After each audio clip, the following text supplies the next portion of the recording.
Good morning, Bucknutters. It is Tuesday, October 27th, 2020. I am Dan Rubin. This is the Bucknuts Morning 5 and change. We will get to Duane Long in just a second. If you are not a premium subscriber, take care of that right now. We are offering a 50% off the year deal. You cannot get a better deal than that. Also, if you are a fan of this podcast, please go to iTunes and give us a 5-star review and leave a question or a comment. It has a huge effect on the show. But let's get to the person who has the biggest effect on the show, and that is Duane Long. Duane, how goes it? Hey, it's football season, and Ohio State's on the football field, so I'm in a good mood. It was glorious just to watch Ohio State play football, 52-17 over Nebraska. We're going to break this down into positives and then concerns. First positive, very obvious, Justin Fields. Utterly spectacular. I mean, you realize how close he was to complete perfection. One pass, incomplete, and that was caused by a concussion. So it just incredible performance, and how you cannot give him the Heisman if he continues to perform like this.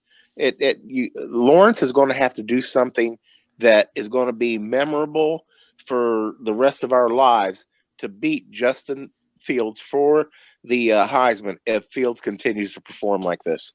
His accuracy was off the charts. It was better than Dwayne Haskins, who was the most accurate passer that we've had at Ohio State. And it was just a whole nother level. One incomplete pass, Dan, and it wasn't really an incomplete pass. He ran the ball. I'd rather he didn't run as much. But he's an athlete. He's going to see green and he's going to take off. And I don't know if you want to mess with that too much, but I'd rather he, at least, if you're going to take off, Justin, get on the ground, get out of bounds, please.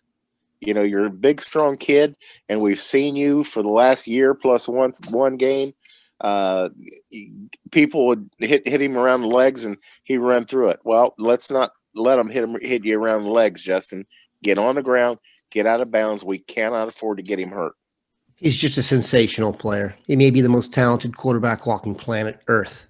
He is throwing to a pair of receivers, at least right now, that look like they're ready to step onto an NFL field. Chris Olave, who took some serious hits throughout the day, and Garrett Wilson. I'm going to make a hyperbolic statement here. I think that Garrett Wilson is going to go down as the greatest receiver in Ohio State history. He makes very difficult catches look very easy. I think he's a smoother, less frenetic CeeDee Lamb. Have I gone off the deep end, Duane? I wouldn't say going off the deep end. I'd say you've gone early.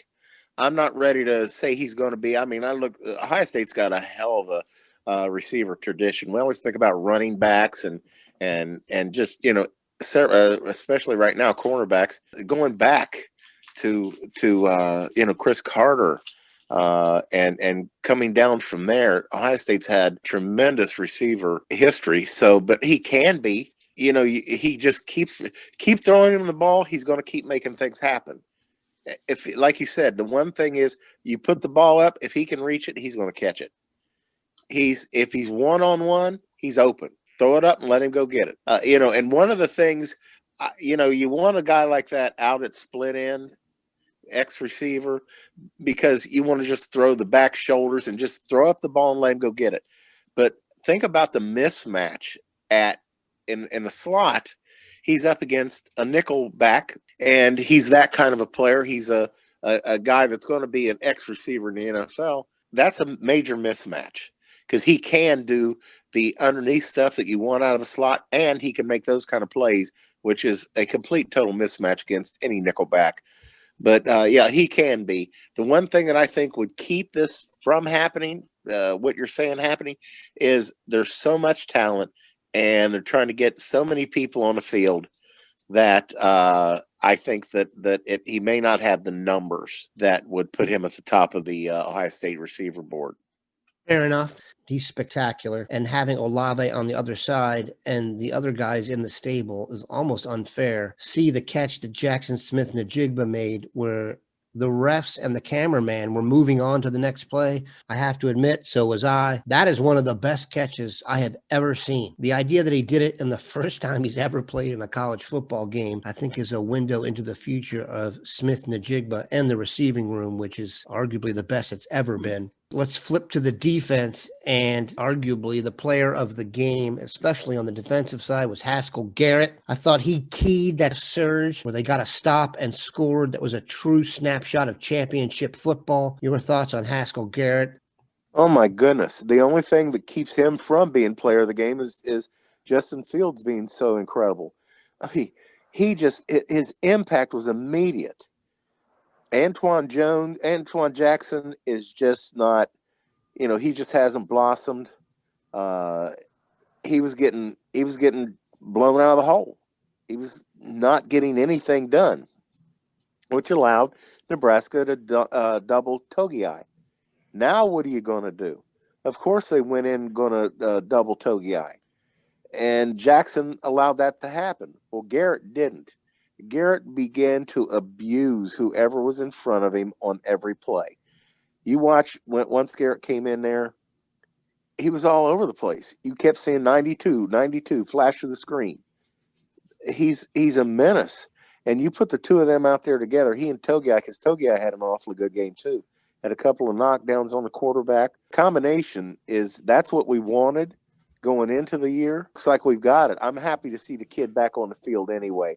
After his good Samaritan got him shot in the face, I'm just happy that he's back on the football field. But look at the impact was immediate and defining. We're going to take a quick break, come back, and talk about some things that may need a little bit of work.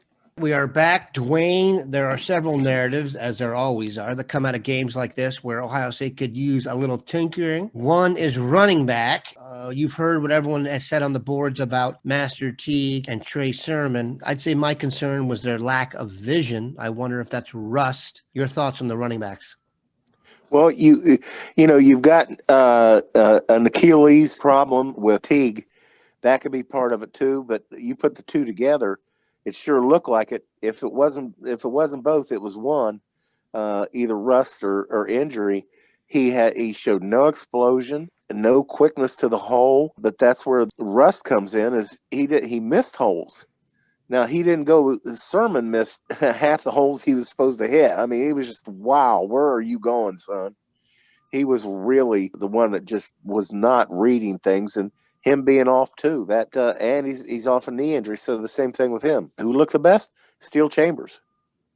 And what's the point in staying with those guys when Chambers is primed and ready to go? I mean, we lost Crowley, who I believe is the best back until Henderson arrives. But we don't have Crowley. He's injured again. You got to think about shutting him down for the year and letting that completely heal. But Steel Chambers seems to be ready, and we're talking about rust. He's not rusty. He was for whatever practice we were allowed to have, he was in there. So let the kid run. It just doesn't make any sense, especially with Sermon being a senior.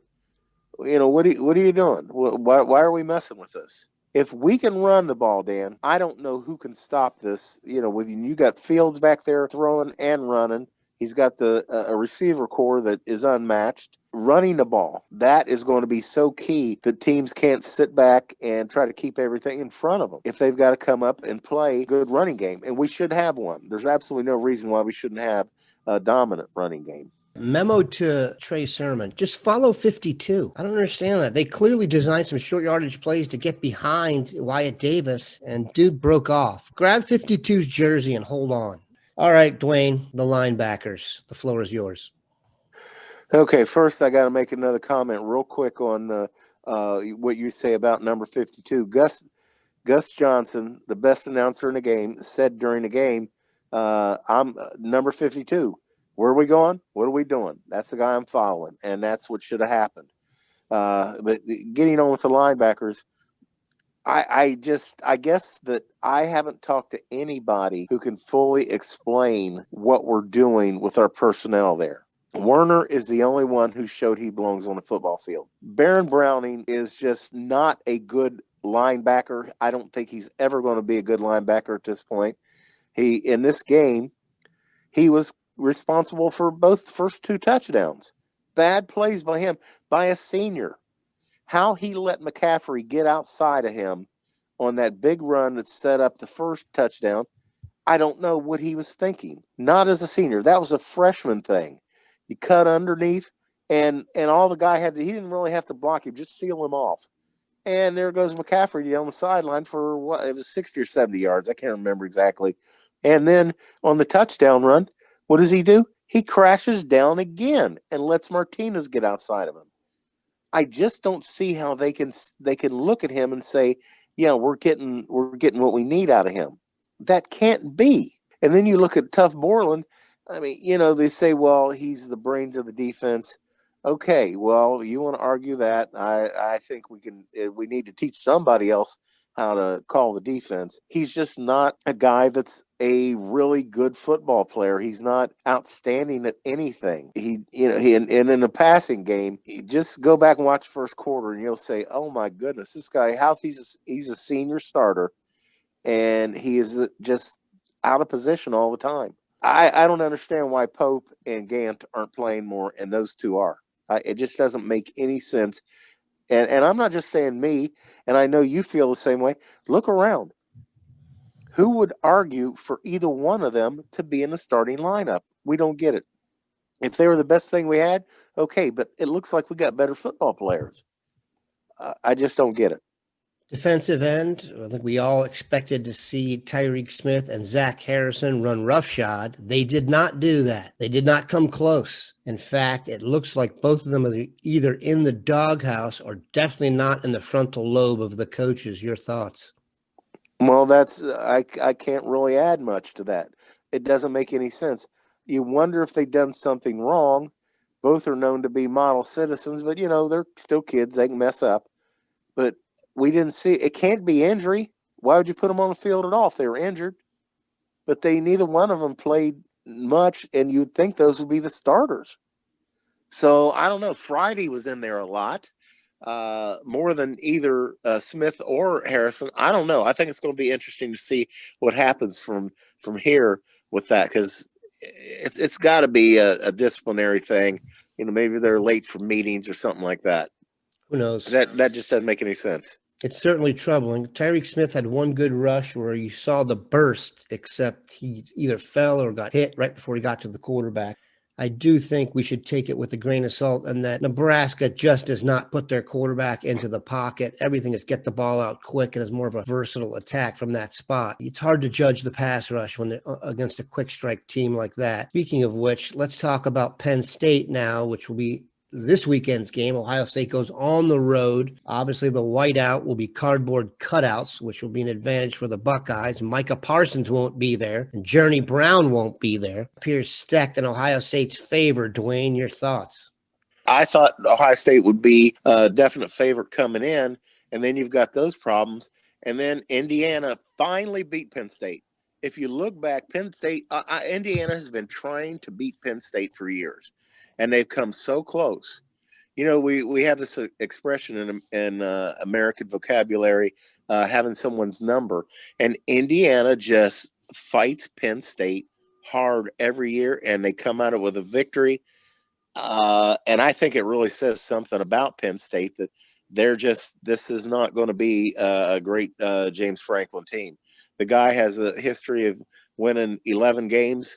I don't think he's going to win 11 games this year. Well, I mean, obviously, without we're not going to play 11 games. I'm just saying he's not going to have the seasons he's been having, where even though some people think that James Franklin's not that great a coach, James Franklin wins a lot of football games. I don't know. It may be a long year for Penn State. They gave up a lot of points against a team that is not known to score a lot of points, but I don't know. I'm much more confident than what I was. Let's just leave it at that. I think he feels underappreciated there. That's always a recipe for disaster when it comes to a coach. All right, Duane, your pick for this weekend. Give us a score. After what we saw with Ohio State and then with Penn State, Indiana, I'm saying that we're going to score 52 points, and the backups will give up 13. 52-13 is what I'm going with. 52-13 will be glorious. Keep it locked in here, Bucknutters. Have a good one.